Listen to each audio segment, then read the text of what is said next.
하나님의 말씀 보시겠습니다. 하나님의 말씀은 신명기 1장 6절에서 18절의 말씀입니다. 신명기 1장 6절에서 18절의 말씀입니다. 구약성경 259페이지입니다. 제가 하나님의 말씀을 봉독합니다.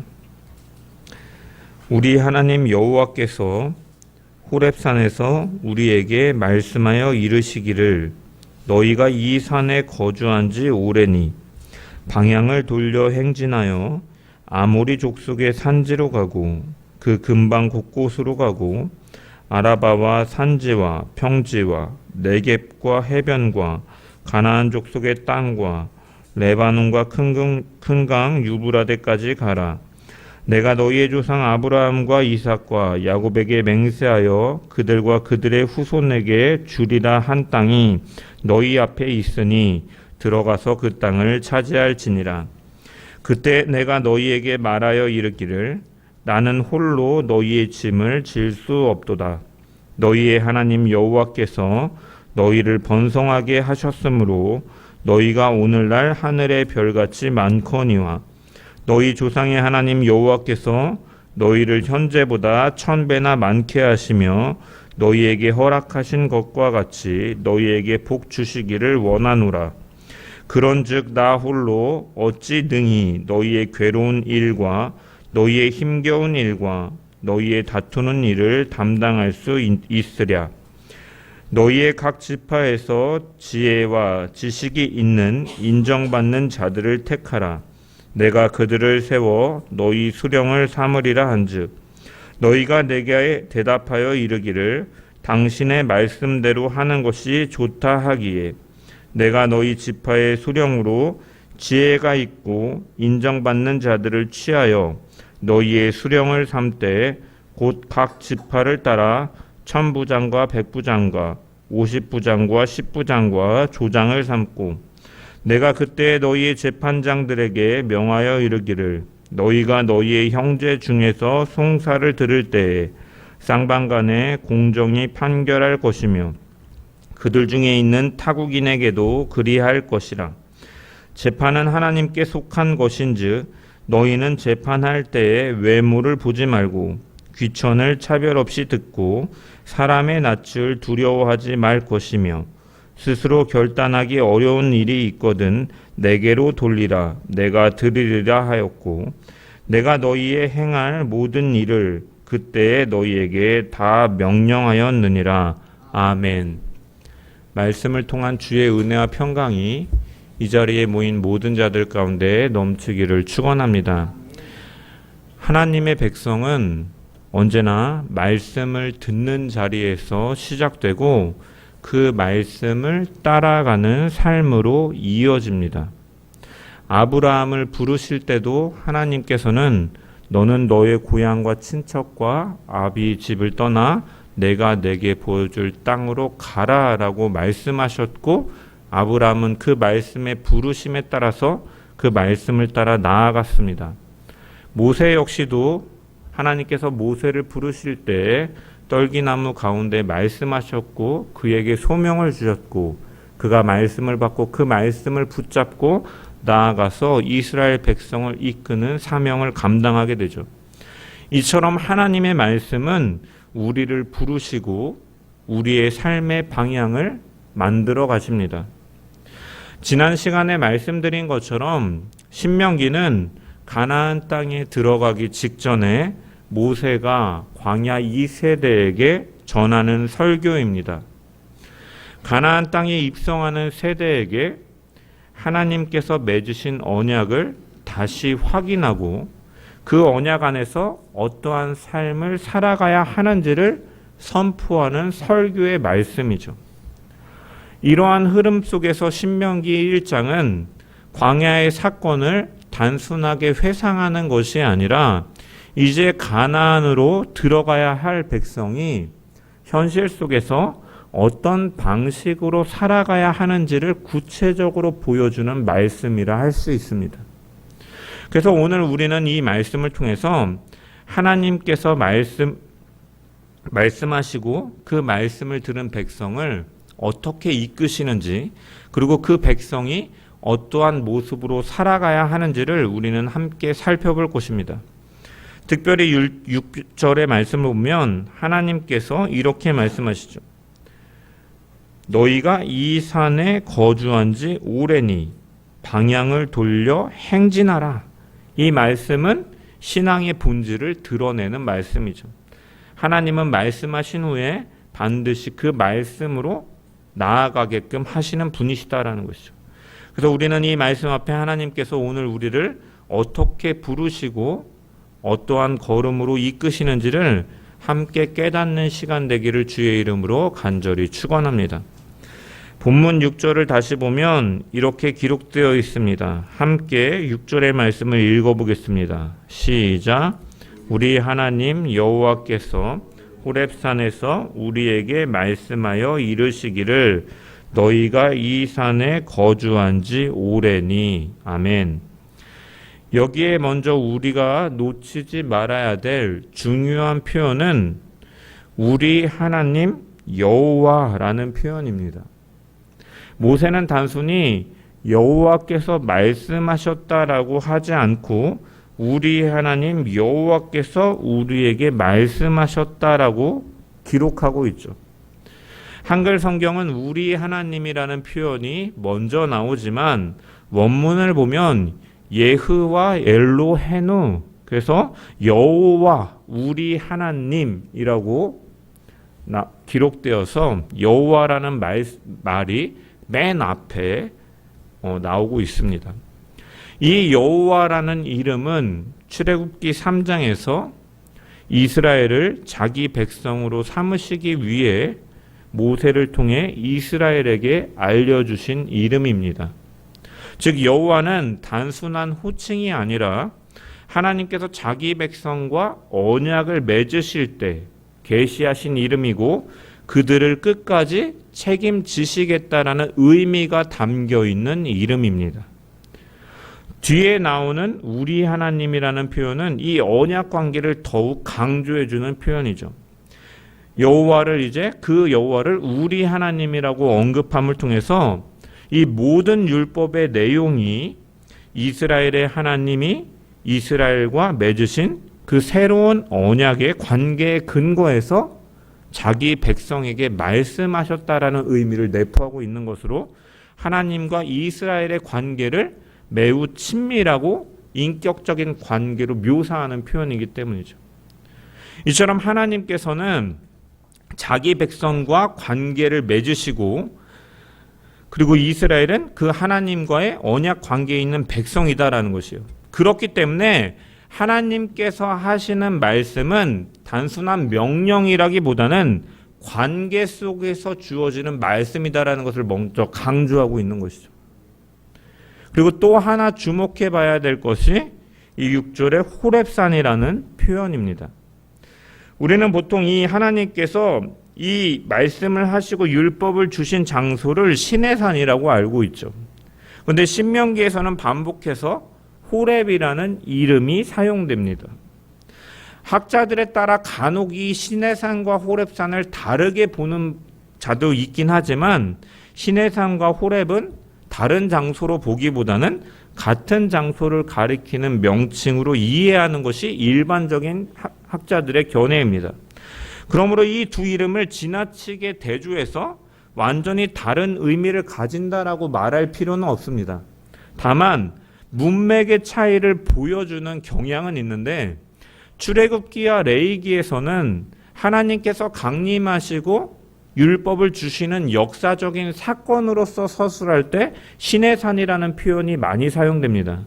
반면에 신명기에는 모세가 그 사건을 회상하면서 현재 세대에게 설교할 때 호렙이라는 이름이 반복해서 사용되어지는 것이죠. 따라서 신명기의 문맥에서 호렙이라는 이름은 단순히 과거 사건의 장소를 말하는 데서 멈추는 것이 아니라 하나님과 언약을 맺었던 그 자리를 지금 이 세대가 기억하고 살아내야 할 출발점으로서 언급하고 있는 것이죠. 언약의 장소로서 언급하는 것입니다. 그래서 과거 사건을 단순히 회상하는 것이 아니라 그 언약을 지금 살아가야 할 현실과 연결시킬 때 호렙이라는 표현을 사용한다는 거예요. 그래서 본문은 단순히 예전에 산에서 이러한 일이 있었다라는 회상이 아니라 언약의 하나님께서 호렙에서 말씀하셨고 이제 그 말씀을 받은 백성이 그 언약을 가지고 앞으로 걸어가야 한다라는 것을 강조하는 말씀이라는 거예요. 종합해 보면 하나님의 말씀은 하나님과의 관계를 얻기 위한 조건으로서 명령하고 계신 것이 아니라 이미 하나님과 언약을 맺은 그 관계 안에 있는 백성에게 그 관계 속에서 반응하는 모습으로 하나님께서 말씀하셨고, 그렇기 때문에 이 말씀은 어떻게 살아가야 하는지, 하나님의 백성이 어떻게 살아가야 하는지를 보여주는 말씀이다라는 것이죠. 그렇다면 하나님께서 그 언약의 자리에서 지금 무엇을 말씀하십니까? 너희가 이 산에 거주한 지 오래니. 오래되었다라는 것은 무엇입니까? 그래서 7절에 방향을 돌려 행진하라라고 말씀하시는 것은 이제는 여기서 더 머물러 있을 때가 이제 지났다라는 의미를 갖고 있는 것이죠. 여기서 우리가 놓치지 말아야 될 것은 언약 관계 속에서 하나님께서 말씀하시는데 그 하나님의 말씀이 무엇입니까? 이제는 그 말씀을 받았던 자리에서 일어나서 나아가라라는 것이죠. 그래서 이들이 지금 있는 장소는요, 우상 숭배하던 장소도 아니고 이들이 머물고 있는 장소는 하나님의 말씀을 받았던 자리, 하나님을 경험했던 자리였다라는 것이죠. 그럼에도 불구하고 하나님께서는 뭐라고 말씀하십니까? 이제 오래 머물렀다. 이제는 돌이켜서 행진하라라고 말씀합니다. 그래서 우리가 여기에서 발견할 수 있는 것은 무엇이냐면 우리는 하나님께서 주시는 은혜를 경험하는 것은 매우 중요합니다. 그런데 기억해야 될 것은 그 하나님께서 은혜를 주시는 그 은혜를 경험하는 자리 그 자체가 하나님께서 은혜를 주시는 목적은 아니다라는 것이죠. 하나님께서 은혜를 경험하게 하시는데 그 은혜를 경험하는 것 자체가 은혜를 주시는 것의 목적은 아니다라는 거예요. 하나님께서는 왜냐? 자기 백성을 그 자리에 그대로 머물러 묶어두시는 분이 아니시라 그 말씀을 가지고 살아가는 자리로 이끄시는 분이기 때문이죠. 그래서 은혜의 자리에 머무르는 것이 은혜를 주시는 목적이 아니라 그 은혜를 입어서 나아가는 것이 은혜를 주시는 목적이다라는 거예요. 그래서 말씀을 받는 것으로 끝나는 것이 아니라 그 말씀을 따라 살아가는 것이 바로 하나님께서 주시는 언약의 하나님께서 우리에게 주시는 말씀의 목적이다라는 것이죠. 그래서 출애굽기 19장에서 하나님께서는 시내산에서 이스라엘을 세우시고 언약을 맺었습니다. 그리고 하나님께서는 그 산 아래에 영원히 머물게 하지 않으시고 하나님께서는 그들을 나아가게 하시는 것이죠. 그래서 말씀은 언제나 삶을 향하는 것이고 언약은 언제나 그 성도들, 백성들의 걸음을 요구하는 것이죠. 그래서 7절의 말씀을 보면 하나님께서는 단순히 떠나라고만 말씀하지 않으시죠. 방향을 돌려 떠나라고 말씀하십니다. 방향을 돌려 행진하며. 그리고 이어서 어떠한 내용들이 나옵니까? 아모리 족속의 산지로 가고 그 근방 곳곳으로 가고 아라바와 산지와 평지와 네겝과 해변과 가나안 족속의 땅과 레바논과 큰 강 유브라데까지 가라라고 말씀하고 계시죠. 여러분, 이 말씀에서 우리가 주목해 봐야 될 것은 무엇이냐면 하나님께서는 단순히 움직이라고만 말씀하신 것이 아니라 그들이 나아가야 될 구체적인 자리들을 말씀하고 계시다는 거예요. 산지와 평지, 남방과 해변 여러 족속이 있는 땅들이 언급되는데 이것은 실제로 이스라엘이 이제 들어가서 살아가야 될 삶의 자리들을 하나님께서 언급하셨던 것이고 지금 모세는 다시 한번 언급하고 있는 것이죠. 그래서 하나님은 자기 백성을 막연한 순종으로 부르시는 분이 아니라 하나님께서 부르시는 순종은 실제 삶 속에서 드러나는 순종으로 나타나야 되는 것이죠. 말씀이 언약 관계 속에서 이제 하나님과의 그 언약을 그 관계를 유지하기 위한 조건으로서 우리가 말씀을 순종하는 것이 아니라 그 은혜를 베푸신 것에 대한 반응의 관계 속에서 우리가 사랑함으로써 자연스럽게 순종되어지는데 그 순종은 바로 어디에서 나타나야 되느냐? 바로 우리의 실제 삶에서 드러나야 됨을 보여주고 있는 것이죠. 그래서 하나님께서 정하신 그 자리에서 하나님께서 인도하시는 그 현실 속에서 살아가는 순종이 우리 가운데 나타나야 됩니다. 그래서 이스라엘이 이 시내산 호렙을 떠나야 하는 것은 그곳이 이스라엘이 영구적으로 거할 안식처가 아니었음을 의미하는 것이죠. 이스라엘은 하나님과 언약을 맺고 그의 백성이 되었지만 왕이신 하나님께서 그 백성인 그들에게 내리신 약속의 땅을 향해 나아가야만 됐던 것이죠. 그래서 하나님은 이미 이스라엘을 위한 거처를 마련해 두시고 그들을 초청하셨던 것입니다. 우리의 삶도 마찬가지이죠.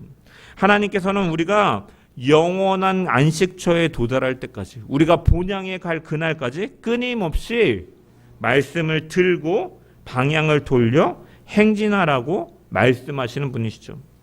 하나님께서 주신 은혜의 자리 안에 머무는 것으로 끝나는 것이 아니라 그 은혜를 가지고 실제 삶으로 나아가라는 부르심인 것입니다.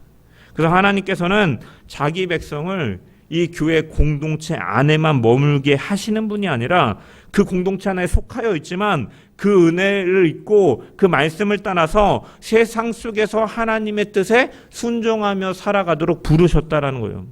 그래서 기억해야 될 것은 우리가 영원히 거할 그 본향이 불편한 곳이라면 그 지나가는 여정 가운데 불편이 생길 때 하나님을 원망할 수 있겠지만 그곳은 세상의 그 어떤 것과 비교할 수 없는 참된 기쁨과 평안이 있는 곳이기 때문에 그렇기 때문에 그 여정 가운데 하나님께서 보내시는 그 과정은 삶이 조금 불편하거나 부족하다고 해서 실망할 것이 아니라 주신 언약과 매일 해주시는 은혜에 힘입어서 우리는 걸음을 멈추지 않고 감사하며 앞으로 나아가는 자들이 되어야 되는 것이죠. 그래서 하나님은 오늘도 우리에게 말씀하십니다. 너희가 이 산에 거한 지 오래니 이제는 머무름을 끝내고 하나님께서 정하신 방향을 따라 하나님께서 약속하신 말씀을 붙들고 믿음의 걸음을 내디디라고 보내시고 계시죠. 변화산에서 베드로가 그 현상을 보고 이 산에 머물기를 원하였지만 있을 곳이 여기가 아니라 내려가기를 원하셨던 주님의 말씀을 기억하면서 우리는 말씀을 듣는 데서 머물지 않고 약속의 말씀을 따라서 그 삶 속에서 실제로 순종의 걸음으로 살아가는 복된 성도들 되기를 주의 이름으로 간절히 축원합니다. 그렇다면 성도 여러분, 하나님께서 말씀으로 움직이게 하신 이 백성의 걸음은 어떠한 방식으로 이루어지는가? 본문 9절의 말씀을 보면 모세가 이렇게 말합니다. 그때에 내가 너희에게 말하여 이르기를 나는 홀로 너희를 담당할 수 없도다. 여기서 담당하다라는 말은 단순한 일을 처리하는 것이 아니라 공동체를 짊어지고 책임지는 것을 의미하는데 모세는 그 무게를 홀로 감당할 수 없다라고 고백하고 있죠. 10절부터 11절에 보면 너희의 하나님 여호와께서 너희를 번성하게 하셨으므로 너희가 오늘날 하늘의 별같이 많거니와 너희 조상의 하나님 여호와께서 너희를 현재보다 1000배나 많게 하시며 너희에게 허락하신 것과 같이 너희에게 복 주시기를 원하노라라고 기록되어 있습니다. 하나님께서 약속대로 아브라함의 후손을 번성하게 하셨고 하나님의 약속이 이루어졌고 또한 더 이루어질 것이고 하나님의 은혜가 분명히 드러나는 모습이죠. 그런데 12절에서 또 다른 모습이 드러납니다. 그런즉 나 홀로 어찌 능히 너희의 괴로운 일과 너희의 힘겨운 일과 너희의 다투는 일을 담당할 수 있으랴. 여기서 괴로움은 공동체 안에서 일어나는 여러 문제와 갈등을 말하죠.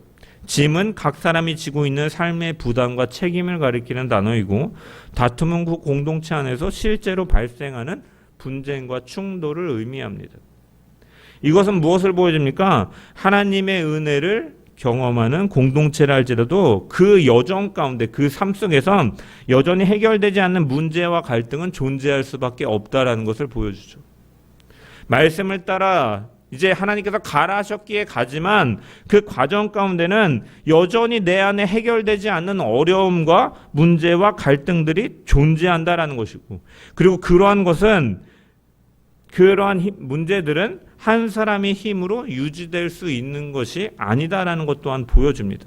그래서 이 문제는 이미 출애굽기 18장에 드러났죠. 모세가 홀로 재판하다가 지치기도 하고 백성도 함께 지치기도 합니다. 그래서 민수기 11장에서는 백성의 원망과 불평으로 인해서 모세가 하나님 앞에 무너지는 장면까지도 이어지기도 하죠.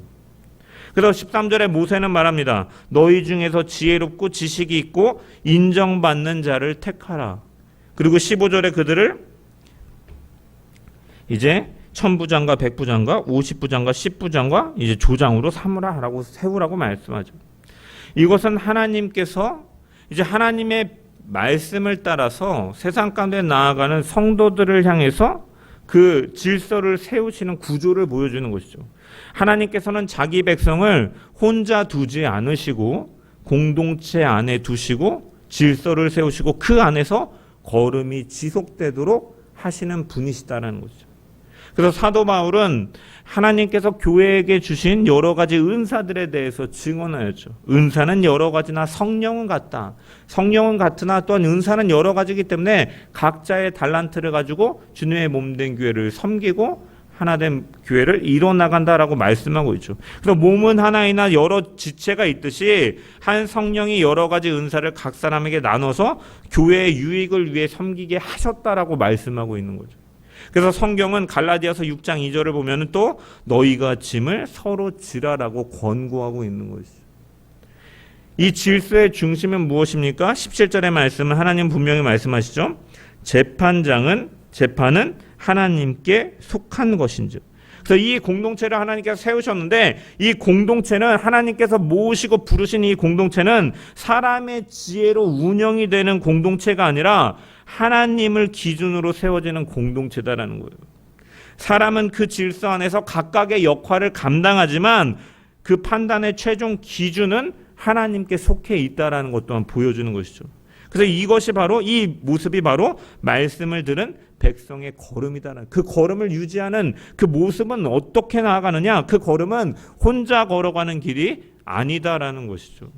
하나님께서 세우신 공동체 안에서 하나님께서 다스리시는 기준 아래에서 이루어지는 걸음으로 나아가야 되는 것이죠.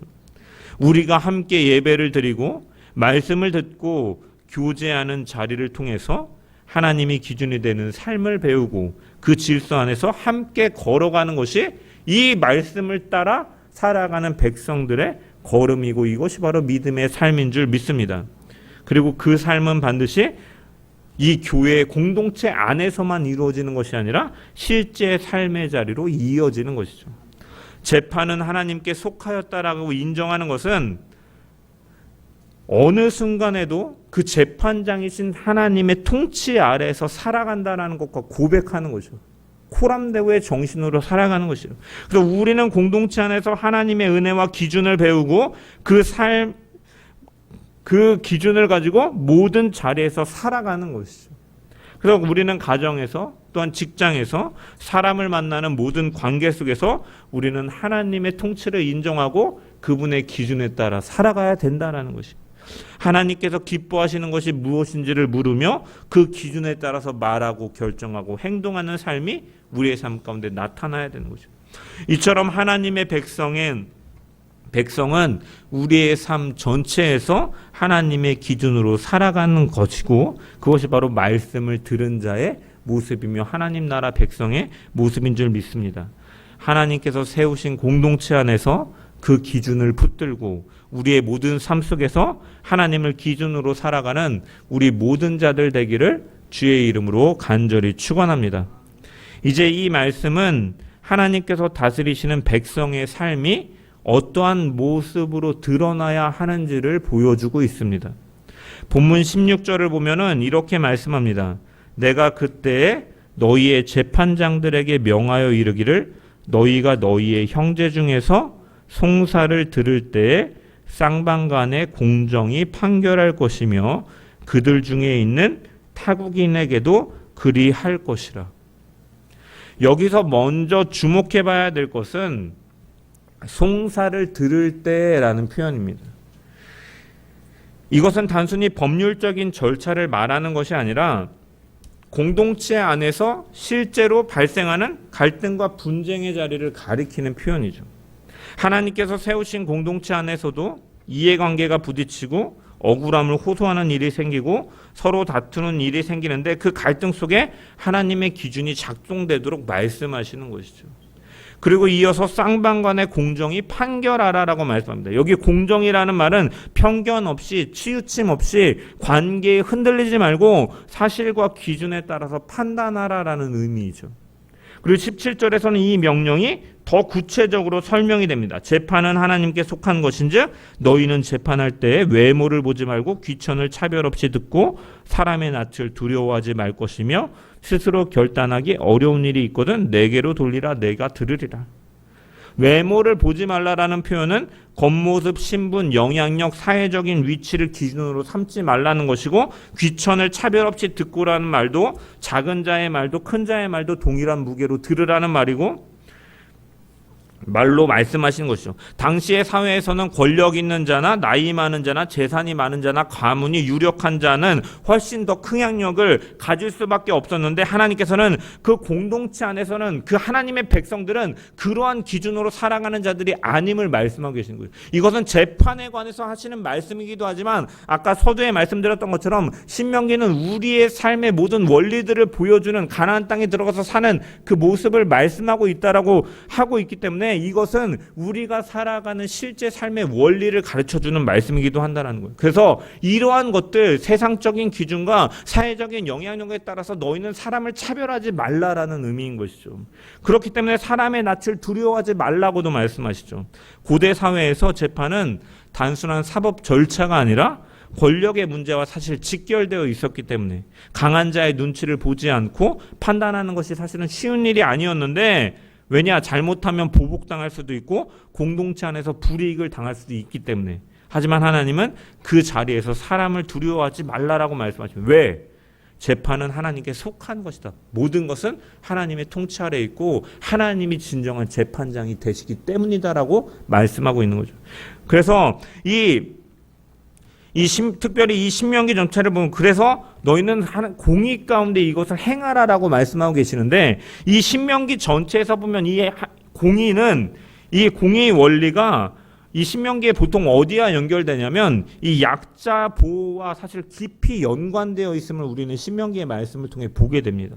고아나 과부나 나그네를 억압하지 않는 것이 바로 하나님의 공의와 직접적으로 연결해서 계속적으로 반복해서 말씀하고 있죠. 왜 그러냐? 하나님께서 자기 백성을 애굽의 종되었던 자리에서 건져내셨기 때문에 너희가 그 언약 관계 속에서 너희가 건짐을 받았기 때문에 너희가 하나님의 공의를 행하느냐? 그럼 너희 역시도 약자를 차별하지 말고 그 약자를 보호하는 것이 하나님의 공의를 세우는 일이다라고 말씀하는 것이죠. 그래서 하나님의 구원을 경험한 백성은 강한 자의 편에 서는 것이 아니라 공의에 따라 약한 자를 억울한 일이 당하지 않도록 돌보는 백성으로 살아라라고 말씀과 연결시키는 거죠. 그래서 따라서 본문이 보여주는 것은 단순한 재판 기술을 언급하고 있는 것이 아니라 그것을 넘어서서 하나님께서 다스리시는 백성의 삶의 방식을 보여주고 있다는 거예요.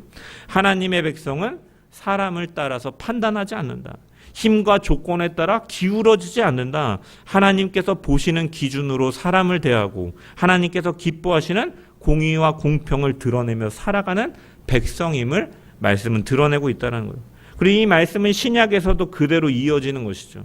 예수님께서는 산상순을 통해서 하나님 나라의 백성이 어떠한 의를 가지고 살아가는 자들인가를 말씀하시는데 5장에서 화평케 하는 자는 복이 있나니라고 말씀하시고 6장에서는 먼저 그 나라와 그 의를 위하여 구하라라고 하십니다. 하나님 나라를 사는 사람은 자기 유익을 따라서 움직이는 사람이 아니라 하나님의 의를 구하는 사람이다라고 말씀하고 계시기 때문에 또 예수님께서는 너희는 세상의 빛이라라고 말씀하죠. 하나님 나라의 백성은 이 땅 가운데 빛으로 오신 주님의 빛을 드러내는 존재다라고 말씀하고 계신 거죠. 그래서 우리가 공평한 공의를 실천하고 정직하게 판단하고 약한 자를 외면하지 않고 관계에 따라 기준을 바꾸지 않는 것은 단순히 도덕적으로 착하게 사느냐 아니냐의 문제가 아니라 우리를 다스리시는 하나님이 어떠한 분이신지를 삶으로 드러내는 가장 하나님께서 말씀하시는 그 길이 바로 공의를 행하며 사는 것. 그것이 바로 약한 자를 외면하지 않고 약한 자가 억울함을 당하지 않고 관계에 따라서 이해 타산에 따라서 해석하고 상황을 해석하고 이것을 붙잡고 저것을 놓고 이런 것이 아니라 정직하고 공의롭게 약한 자를 외면하지 않고 그 의가 드러나고 하나님의 공의와 인애가 드러내는 그 질서를 나타내는 삶을 사는 것이 바로 하나님의 어떠한 분이신지를 드러내는 삶이고 그것이 바로 세상의 빛으로 살아가는 길이다라는 거죠. 그래서 왜 우리가 이 땅 가운데서 공의와 그 인애를 드러내며 살아가야 됩니까? 하나님께서 공의로우시고 인애로우신 분이시기 때문이죠. 그러므로 우리는 그 하나님께서 다스리시는 백성이기 때문에 우리는 아들이 그 아버지를 닮는 것과 같이 그 하나님의 공의와 인애를 드러내며 사는 삶이 바로 말씀을 따라가는 삶, 하나님의 기준으로 세상을 대하며 그 세상 가운데 공의와 인애를 행하며 살아가는 삶인 줄 믿습니다. 그래서 한마디로 정리하면 하나님의 백성의 삶은 그분의 성품을 드러내는 삶인 것입니다. 교회 안에서뿐만이 아니라 가정에서, 직장에서, 사람을 대하는 모든 자리에서 우리는 하나님의 기준으로 살아가고 하나님의 공의와 인애를 나타내는 삶으로 부름을 받았습니다. 그러므로 우리는 그 자리에서 하나님께서 다스리시는 백성으로 하나님의 의로우심과 그 인애를 삶으로 드러내며 살아가는 복된 성도들 되기를 주의 이름으로 간절히 축원합니다. 말씀을 맺습니다. 하나님은 자기 백성을 말씀으로 부르시고 그 말씀을 쫓아 나아가게 하시는 분이십니다. 그리고 그 백성을 혼자 두지 않으시고 공동체와 질서를 통하여서 하나님의 기준으로 살아가게 하시는 분이십니다. 그리고 그 삶은 결국 하나님의 공의와 인애 그리고 하나님의 그 정직과 그 신실하심을 드러내는 삶으로 나타나야 하는 줄 믿습니다. 하나님의 말씀을 들은 백성은 듣는 자리에 머물러 있는 백성이 아닙니다. 하나님께서 말씀하시면 일어나 나아가는 백성인 것이죠. 하나님께서 세우신 공동체 안에서 하나님을 기준으로 살아가는 백성입니다. 그리고 그 삶 속에서 하나님의 성품을 드러내는 백성인 줄 믿습니다. 하나님은 오늘도 우리에게 말씀하십니다. 너희가 이 산에 거한 지 오래니 이제 머무는 자리가 아니라 걸어가는 자리로 나아가는 저와 여러분 되기를 소망합니다. 말씀을 듣는 데서 머무는 것이 아니라 그 말씀을 따라 살아가는 자리로 나아감을 통해 하나님의 공의와 인애를 삶 가운데 세상을 향해 드러내는 세상의 빛으로 살아가는 모든 성도들 되기를 주의 이름으로 간절히 축원합니다.